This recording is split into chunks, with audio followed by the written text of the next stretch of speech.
अस्सलाम वालेकुम friends, welcome back to my channel. So friends, कल का टॉपिक कंटिन्यू करते हुए प्रीएम्बल ऑफ द कॉन्स्टिट्यूशन आज का वीडियो स्टार्ट करते हैं।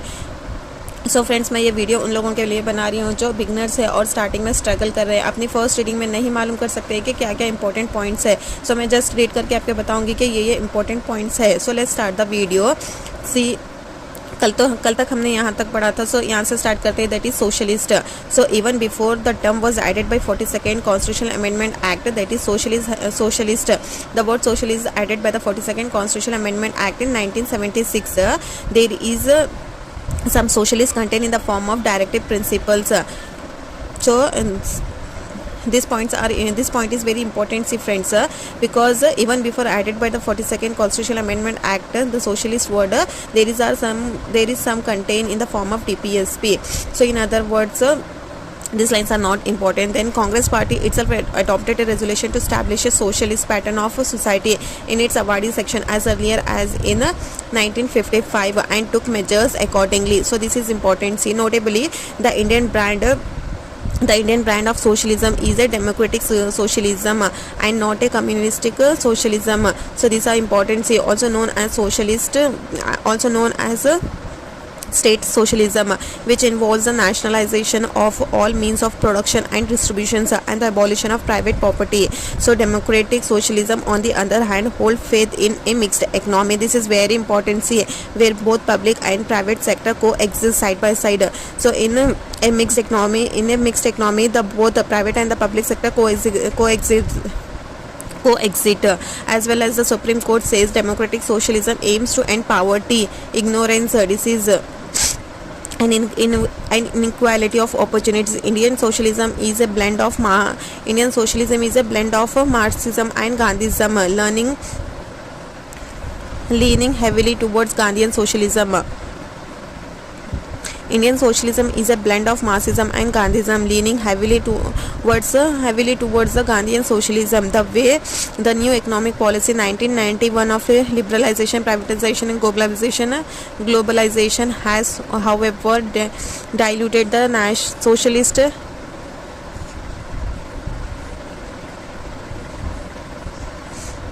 credential of Indian states. So the socialist term that is added by 42nd Constitutional Amendment Act in 1976, there is a socialist contained in the form of DPSP, that is Directive Principle of State Policy. This is important, see friends. Next, the Congress party itself adopted a resolution to establish a socialist pattern of society in its awardee section as earlier as in 1955.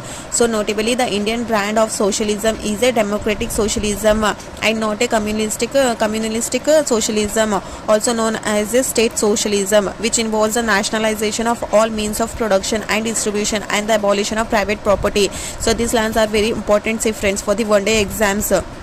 So democratic socialism on the other hand holds faith in a mixed economy where both public and private sector coexist side by side. So our economy is a mixed economy, that is coexist by private and public sector. So as the Supreme Court says, the democratic socialism aims to end poverty, ignorance, disease and inequality of opportunities. Indian socialism is a blend of Marxism and Gandhism, leaning heavily towards the Gandhian socialism. So in the new economic policy in 1991, the liberalization, privatization and globalization has, however, diluted the socialist credential of in the Indian state. So next, the term secular. So the term secular was added by the 42nd Constitutional Amendment Act. However, as the Supreme Court said in 1974, the secular state were not expressly mentioned in the Constitution. So the secular state, the word secular state was not mentioned in the Constitution. There can be no doubt the Constitution maker want to establish such a state, and accordingly Article 25 to 28 guaranteed by the fundamental rights to freedom of religion.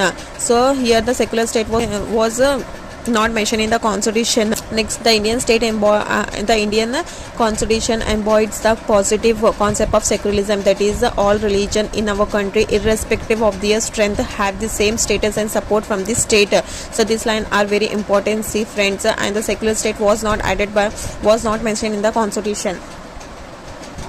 Now let's see the democratic. A democratic polity a democratic polity, as in the preamble, is based on doctrine of popular sovereignty, that is possession of supreme power by the people. Supreme power by the people. So democracy, these are important. So democracy is a type of democracy that is the direct and indirect. So in direct democracy, the people exercise their supreme power directly, as in the case in Switzerland. There are 4 devices of direct democracy, namely the referendum, initiative, recall, and plebiscite. And in indirect democracy, on the other hand, the representative elected by the people exercise the supreme power.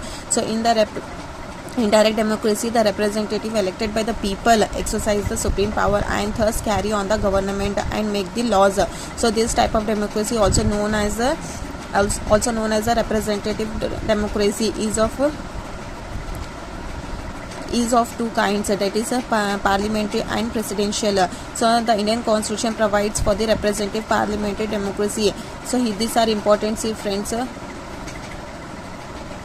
the Indian constitution provides for the representative parliamentary democracy, under which the executive is responsible to the legislature, where the executive is responsible to the legislature for all its policies and actions, universal adult franchise, periodic elections, rule of law, independence of judiciary, and absence of discrimination.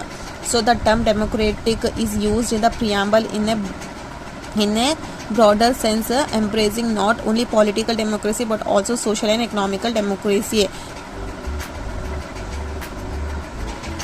So friends, video को ज़्यादा बड़ा ना करते हुए मैं यहीं stop करूँगी. आगे के पॉइंट्स मैं कल बताऊँगी. सो अगर आपको मेरा वीडियो पसंद आया और ऐसे ही मेरे से अगर आपको मेरा वीडियो पसंद आया है तो प्लीज़ मेरे चैनल को सब्सक्राइब कीजिए, लाइक कीजिए और शेयर कीजिए और कमेंट करिए कि मैं आगे और ऐसे वीडियो बनाऊँ. Thank you.